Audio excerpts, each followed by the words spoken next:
अच्छा जी, कल हमने बात की थी कुछ एवरेज एटॉमिक मास के बारे में और साथ हमने डिस्कस किया था थोड़ा सा एनालिसिस ऑफ अ कंपाउंड। आज इसी टॉपिक को मैंने कहा था कि दोबारा यहीं से कल लेक्चर शुरू करेंगे क्योंकि कंप्लीट नहीं हो पाया था और कुछ बच्चों के क्वेश्चंस भी थे जिसको प्रॉपरली हम नहीं डील कर पाए due to the time restriction. Now going to start again. Before we go into the detail of the empirical and molecular formula of a compound, we should be interested to know the percentage of each element. सबसे पहले हमें बेटा किस चीज के बारे में पता होना चाहिए? जो परसेंटेज है इन अ कंपाउंड, अंडरलाइन कीजिएगा इसको, कि हर कंपाउंड के अंदर उस एलिमेंट की परसेंटेज क्या है, यानी कि वो कितनी मिकदार में उसमें मौजूद है। नंबर एक। नंबर दो, for this purpose all the elements present in the compound are first identified. लेकिन इससे भी पहले हमें क्या करना पड़ेगा? उस एलिमेंट्स को या उन एलिमेंट्स को आइडेंटिफाई करना पड़ेगा कि अच्छा ये कंपाउंड है और इनकी ये मिकदार है। उसके लिए हमने दो बातें कल डिस्कस की थी। नंबर एक था क्वालिटेटिव एनालिसिस, ठीक है, जिसको बड़े अच्छे तरीके से आप लोगों ने एग्जाम्पल देके बताया था, और सेकंड था क्वांटिटेटिव एनालिसिस। क्वालिटी, जैसे कि आपको पता है कि उसकी क्वालिटी क्या है, अच्छी है, बुरी है, हल्का है, भारा है, घटिया है, शानदार है, दैट्स बोथ। और क्वांटिटेटिव अमाउंट के लिहाज से आप कह रहे हैं हाफ के जी है, 10 मीटर है, 5 मीटर है, वेट इतना है, हाइट इतनी है, ये उसकी क्वांटिटेटिव हो गई। यहां तक बेटा कोई क्वेश्चन है? You can raise your hand, otherwise type no. ये सारी बातें कल हमने बड़े डिटेल से की हुई हैं।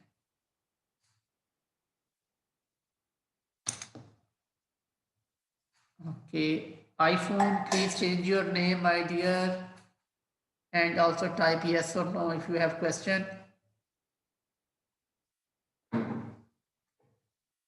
This iPhone, please write your change your ID because I need the attendance. Otherwise, फिर घर में फोन चला जाएगा कि ये बच्चा एब्सेंट था।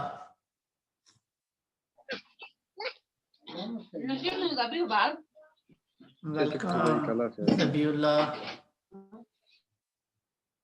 Okay, ये iPhone, please, my dear, you should tell me your name or change your ID.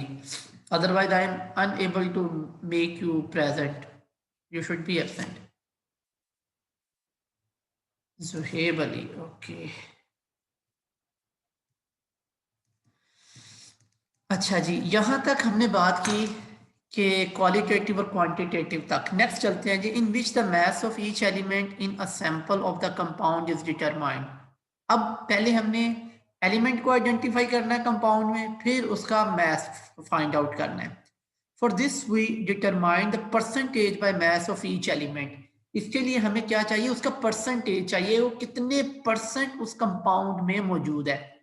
जैसे आप चाय बनाते हैं, ठीक है, अब आपने चाय में क्या करना है कि एक स्पेसिफिक अमाउंट आपने शुगर की ऐड करनी है, इसी तरह दूध की, और अगर कुछ लोग चाहते हैं कि उसमें पानी भी हो तो वो उस लिहाज से होती है, ठीक है। यानी कि आप ये नहीं करते कि सारी की सारी चीनी डाल दी, सारा का सारा दूध और पानी, नहीं, एक स्पेसिफिक अमाउंट होती है।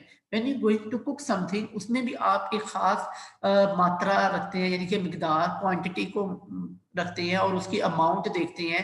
तो क्वालिटी और क्वांटिटी दोनों एक दूसरे के साथ साथ चल रही होती हैं।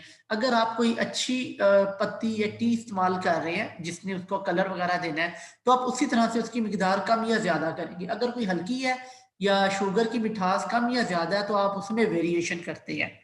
For this, we determine the percentage by mass of each element. The percentage of an element in a compound is the number of grams. Underline कीजिएगा my dear students. कह रहा है the percentage क्या है of an element in a compound, कि एक compound के अंदर एलिमेंट की परसेंटेज बेसिकली है क्या? Number of grams of that element present in 100 gram of compound. कि उस कंपाउंड को आपने 100 ग्राम ले लेना है, ठीक है, फिर उसमें से आपने फाउंड करना है कि उस एलिमेंट से कितने ग्राम मौजूद हैं। दोबारा रिपीट करता हूं, number of gram of that element present in 100 grams of the compound, कि उस कंपाउंड के 100 ग्राम्स में जो एलिमेंट आप फाइंड आउट करने जा रहे हैं जिसकी परसेंटेज वो कितने ग्राम है, तो इसको हम कहते हैं परसेंटेज ऑफ एन एलिमेंट, जो कि आपके सामने यहाँ लिखा हुआ है। तो यहाँ तक कोई क्वेश्चन है my dear, please raise your hand, otherwise type no. ये तमाम वो चीजें हैं जो हमने बड़ी डिटेल से कल डिस्कस की हुई हैं, ठीक है। तो यहाँ तक till here and also including this formula, you can ask if you have anything in your mind. Okay ji, next देखते हैं, एक हमारे पास एग्जाम्पल है। एग्जाम्पल में क्या बता रहा है, if you have 8.657 grams of compound, आपके पास ये कंपाउंड है, ठीक है, ये उसकी मिकदार है। वर डीकम्पोज इनटू द एलिमेंट, अब वो अपने एलिमेंट्स में क्या हो गया, डीकम्पोज हो गया, ठीक है। डिकम्पोज का मतलब हो रहा है कि वो खत्म हो गया या वो जल गया, फिनिश हो रहा है वो, ठीक है, तहलील हो रहा है, ठीक है। उसमें अब वो कौन कौन से उसके एलिमेंट्स हैं, गेव 5.217 ग्राम्स ऑफ कार्बन, इतनी ये कार्बन की अमाउंट दे रहा है, 0.962 grams of hydrogen and 2.478 grams of oxygen, ये अमाउंट वो डिकम्पोज होने के बाद दे रहा है।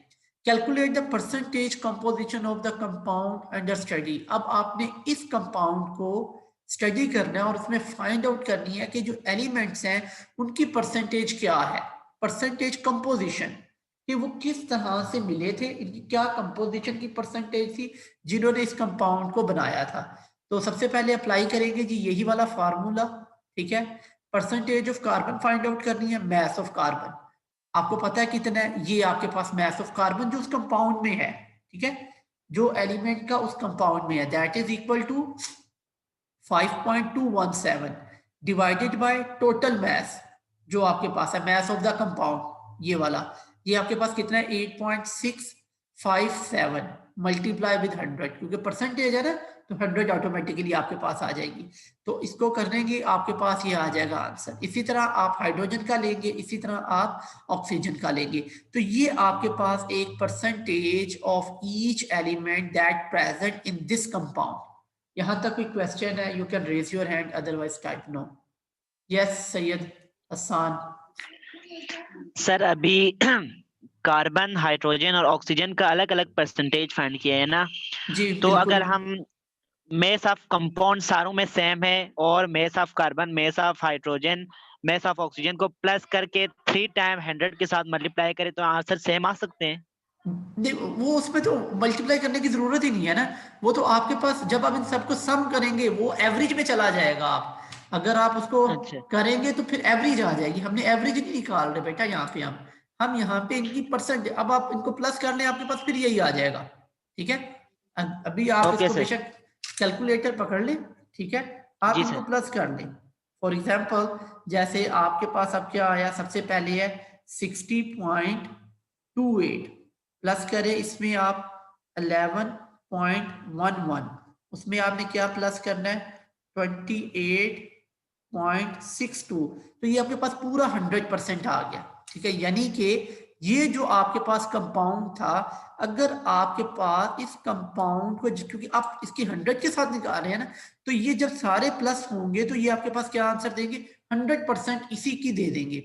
ये मतलब नहीं है कि आपको ये कंपाउंड देंगे, इतना ग्राम्स देंगे, नहीं, इनकी कंपोजिशन से, इनकी कंपोजिशन से ये बन रहा है, क्योंकि 100 में आप देख रहे हैं ना, understand.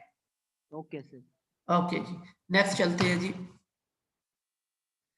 The above result tell us that in 100 gram of given compound there are 60.26 ग्राम। अब ये देखें यही बात लिख रहा है कि कितने ग्राम में, 100 ग्राम में।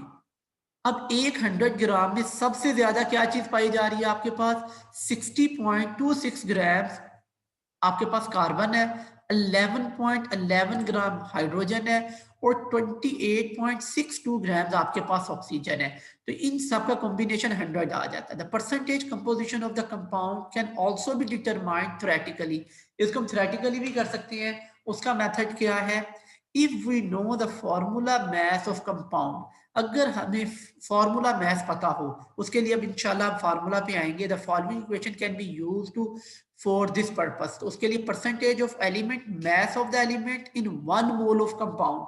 अब ये मोल के बारे में इंशाल्लाह हम नेक्स्ट डिटेल में जाके बात करेंगे, फिर ये क्लियर हो जाएगा। जबकि फार्मूला मास ऑफ कंपाउंड के उस पूरे फार्मूले का मास क्या है जो कंपाउंड आप ले रहे हैं। लेट्स सपोज आपने यहाँ पे कार्बन, हाइड्रोजन और ऑक्सीजन लिया है, लेकिन ये किस चीज का फार्मूला था, यानी कि ये ऑक्सीजन ग्लूकोज थी, ये आपके पास सुक्रोज थी, ये आपके पास क्या चीज थी, स्कॉर्बिक एसिड था, क्या था, ठीक है, आपको वो पता होना चाहिए। यहाँ पे आपके पास सिर्फ कंपाउंड का मास लिखा हुआ है, कितने ग्राम्स है, आपको ये नहीं पता कि ये किस चीज का फार्मूला है।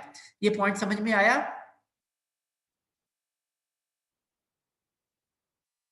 If understand type yes, yes Hasnain, okay, your name is Hassan, sorry I say this Hassan, Hassan, okay।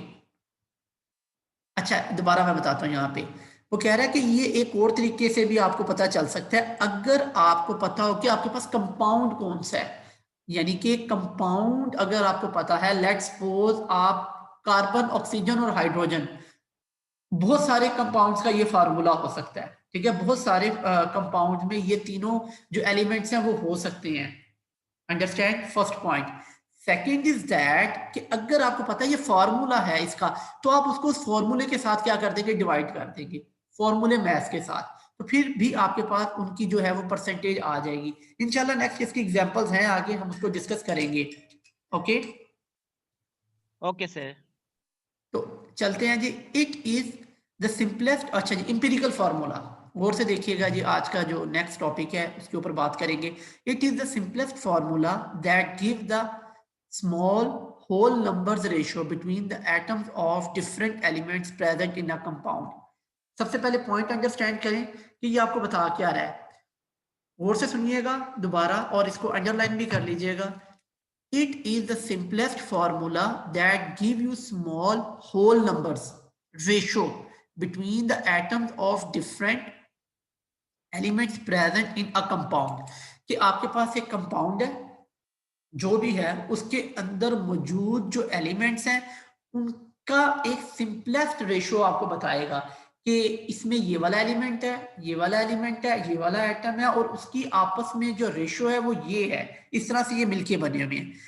In an empirical formula, अब एम्पिरिकल फार्मूले की तरफ आ रही है, ऑफ अ कंपाउंड जैसे ए एक्स और B y, there are x atom of element A and y atom of an element B. तो ये नंबर्स लिखे हुए हैं कि इतने एटम ए के होंगे और इतने एटम बी के होंगे। The empirical formula of glucose. अब ये देखिए, इसको बड़े गौर से समझिएगा, यहाँ पे अब आपके पास एम्पिरिकल फार्मूला बता रहा है ग्लूकोज का। तो कितना है आपके पास, वैसे तो आपको पता है कि ग्लूकोज का जो फार्मूला है वो क्या है, C6H12 एंड O अगेन 6, लेकिन इसका क्या बता रहा है, CH2O, that is the empirical formula. And the benzene, आपको पता है उसमें भी C6 होते हैं और H6 होते हैं, ये बेंजीन का है, लेकिन इसको सिंपल बता रहा है कि ये CH है। अब इन दोनों में डिफरेंस क्या है, पहले आप ये देखिए कि इसमें और इसमें क्या फर्क है। कार्बन दोनों तरफ है, हाइड्रोजन दोनों तरफ है, लेकिन यहां पे एक्चुअल नंबर ऑफ एटम्स, और you can say that the actual number of elements are present, but here you have simplest ratio. यहाँ पे आपके पास क्या है माय डियर, सिंपलेस्ट रेशियो है आपके पास, ठीक है। तो अब सिंपलेस्ट में उसने होल्स नंबर में ले आया उसको। वेलकम अली वारिस। अच्छा जी, नेक्स्ट देखिएगा, empirical formula of a compound can be calculated following the steps mention below. अगर आपने किसी मॉलिक्यूल का फार्मूला फाइंड, कंपाउंड का फार्मूला फाइंड आउट करना है इंपीरिकल, तो उसके लिए आपको ये कुछ स्टेप्स है उनको फॉलो करना पड़ेगा। So first one is the determination of the percentage composition, जो अभी हम करके आए हैं कि परसेंटेज कंपोजिशन क्या है। नंबर वन कि इसी कंपाउंड के अंदर, फॉर एग्जांपल CHO, ये है एक कंपाउंड है, इसके अंदर लेट्स सपोज कार्बन की परसेंटेज क्या है, पहली चीज, हाइड्रोजन की परसेंटेज क्या है, ऑक्सीजन की परसेंटेज क्या है। Point number two, find the number of grams atom of each element. Percentage के बाद आपने फाइंड आउट करना है कि उसके उस एटम के नंबर ऑफ ग्राम्स कितने मौजूद हैं उस एलिमेंट के। For this purpose divide the mass of each element percentage of the element by its atomic mass. इसके लिए आपको क्या चाहिए कि अगर आपने उस एटम के फाइंड आउट करने हैं तो ये उसका नेक्स्ट मेथड है। For this purpose divide the mass of each element of an element by its atomic mass. तो ये नेक्स्ट उसका एक और फार्मूला जिसमें आप उसको उसी के एटॉमिक मास पे डिवाइड करके फाइंड आउट कर सकते हैं। Point number 3, determination of the atomic radius of each element. ये बड़ा अहम पॉइंट है। अब एटॉमिक रेडियस आप फाइंड आउट कर, sorry atomic ratio of each element कि उसकी रेशो क्या है, जो कि आपको पता है, आपने वो आइसोटॉप्स में बात की थी कि कौन सा एलिमेंट किस रेशो के लिहाज से पाया जा रहा है, यानी कि उसके आइसोटॉप्स कैसे हैं। तो ये एटॉमिक रेशो होगी ऑफ ईच एलिमेंट की। To this divide the number of moles of each element gram atoms by the smallest number of moles। इंशाल्लाह ये मोल का नेक्स्ट आएगा जिसके ऊपर हम डिस्कस करेंगे, तो उसके मोल्स के लिहाज से हम लेके चलेंगे। लास्ट पॉइंट है, और से समझिएगा इसको। If the atomic ratio is simple whole numbers, अगर वो सिंपल होल नंबर्स हैं, it gives the empirical formula, तो वो आपको फिर क्या दे देगा, एम्पिरिकल फार्मूला दे देगा without multiplying a suitable digit to get the whole number ratio। जैसे कि यहाँ पे आप देख रहे हैं कि आपने सिंपल इसको डिवाइड कर दिया किसके साथ, 6 के साथ दोनों तरफ, तो आपके पास क्या आ गया, कार्बन और हाइड्रोजन बेंजीन में। लेकिन अगर आपके पास उसकी सिंपल होल नंबर्स है उस एलिमेंट की, उस एटम की, तो आपको फिर उसमें मल्टीप्लाई नहीं करना पड़ेगा। Suitable digits to get without, otherwise multiply with a suitable digit to get the whole number atomic radius। Example देखते हैं, इंशाल्लाह ये चीज आपको क्लियर हो जाएगी जब हम एग्जाम्पल में जाएंगे। तो साथ रहिएगा। यहाँ पे आपके पास एक एलिमेंट लिखा हुआ है जिसका कंपाउंड है स्कॉर्बिक एसिड, विटामिन सी कहते हैं। बड़ा अहम पॉइंट है, ऑब्जेक्टिव के लिहाज से जहन में रखिएगा इसको कि ascorbic acid basically vitamin C है, कंटेन्स 40.92% कार्बन। ये अमाउंट है इसमें कार्बन की, 4.858% hydrogen and 554.5% of oxygen by mass. तो ये इसके अंदर उसमें मौजूद है। What is the empirical formula of ascorbic acid. अब आपको तीन चीजें तो बड़ी क्लियर है। नंबर 1 वो क्या है, आपके पास ये जो एस्कॉर्बिक एसिड है इसमें क्या क्या है, कार्बन है, हाइड्रोजन है और ऑक्सीजन है। अगर आप गौर से देखिए तो यही चीजें हमने ग्लूकोज में भी पढ़ी थी, लेकिन अब यहाँ पे परसेंटेज डिफरेंट होगी माय डियर। उनकी जो कंपोजिशन है वो डिफरेंट होगी, एलिमेंट्स वही हैं, लेकिन जैसे ही उनकी मिकदार, उनकी क्वांटिटी चेंज होती है, तो वो जो आपके पास प्रोडक्ट है वो चेंज हो जाएगी। वहां पे प्रोडक्ट हमारे पास क्या थी, वहां पे प्रोडक्ट हमारे पास ग्लूकोज था। अब यहाँ पे प्रोडक्ट इस कंपोजिशन के साथ मिलके जो चीज बन रही है उसको हम स्कॉर्बिक एसिड कह रहे हैं। ले जी Rana Zabiullah sahab, please you can speak. Sir you raise your hand, now you can speak. Okay, solution में आते हैं। From the percentage of this element we believe that in 100 gram of ascorbic acid, क्योंकि हमने 100 gram में देखना है, there are 40%, 40.92 grams carbon, 4.58 grams hydrogen and 54.5 grams of oxygen. ये है। चलते हैं जी सोल्यूशन की तरफ। बिल्कुल उसी तरह से divide these masses of elements और percentage by their atomic masses. तो जो एटॉमिक मास का जो अभी हमने डिस्कस किया था ऊपर, उसके ऊपर आते हैं। तो इसका फार्मूला आपके पास है, number of gram atom of hydrogen divided by the atomic mass of hydrogen. तो ये एटॉमिक मास, अगर आप वापस आए, ये फार्मूला आपके पास लिखा हुआ है जिसमें हमने इसका फाइंड आउट किया था। यहाँ पे divided the number of for this purpose divide the mass of each element by its atomic mass। तो ये परसेंटेज का है, ठीक है। Find the number of grams, इस पॉइंट को, पॉइंट नंबर 2 को हाईलाइट रखिएगा। इसी फार्मूले के मुताबिक हम इनके परसेंटेज निकाल रहे हैं। divide the masses of elements on percentage by their atomic masses। Get the number. So इसको जब डिवाइड किया तो हमारे पास ऑलमोस्ट वही आंसर आ गया, ठीक है। सेकंड में नंबर ऑफ ऑक्सीजन, ऑक्सीजन का जो एटॉमिक मास है 16 है, तो ये इसके पास ये है। उसके बाद gram the atom of carbon, carbon का 12 है, very famous, you know that. तो उसके बाद ये हमारे पास आंसर आ गया। अब इतनी अमाउंट जो है इन एटम्स की मौजूद है। यहां तक बेटा कोई क्वेश्चन है, you can raise your hand, otherwise type no.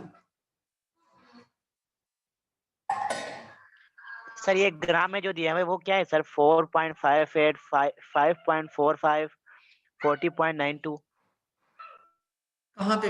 ये बेटा ये अमाउंट है, वापस आए, आपने क्वेश्चन नहीं पढ़ा, फिर ये एग्जांपल देखिए, ये एग्जांपल लिखी हुई है। कार्बिक एसिड इतनी अमाउंट रख रहा है कार्बन की, हाइड्रोजन की और ऑक्सीजन की। क्लियर है अभी? Okay sir. ये इनकी अमाउंट है और इनकी हम परसेंटेज निकाल रहे हैं पहले किसकी? एलिमेंट्स की, उन एटम्स की जो उस कंपाउंड में है। जी, इसका अभी हम फाइंड आउट करेंगे। पहले हम इंपीरिकल फार्मूले की तरफ जा रहे हैं, उसके बाद मॉलिक्यूलर फार्मूला आएगा।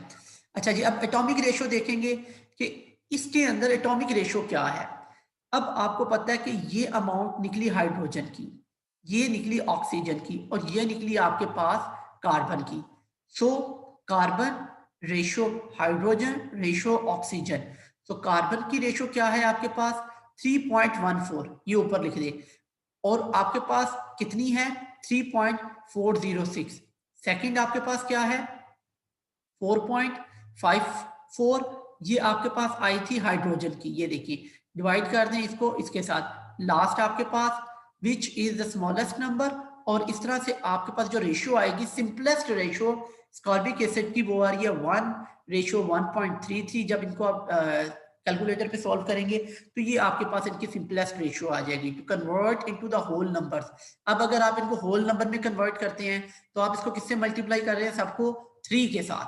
तो जब 3 के साथ मल्टीप्लाई किया तो ये आपके पास आंसर आ गया 3:4:3। It's mean the whole number ratio gives us the subscription for the empirical formula of the ascorbic acid is 3 carbon, 3 hydrogen and 3 oxygen. तो ये आज का यहां तक का था। यहां तक बेटा कोई क्वेश्चन है, you can raise your hand, otherwise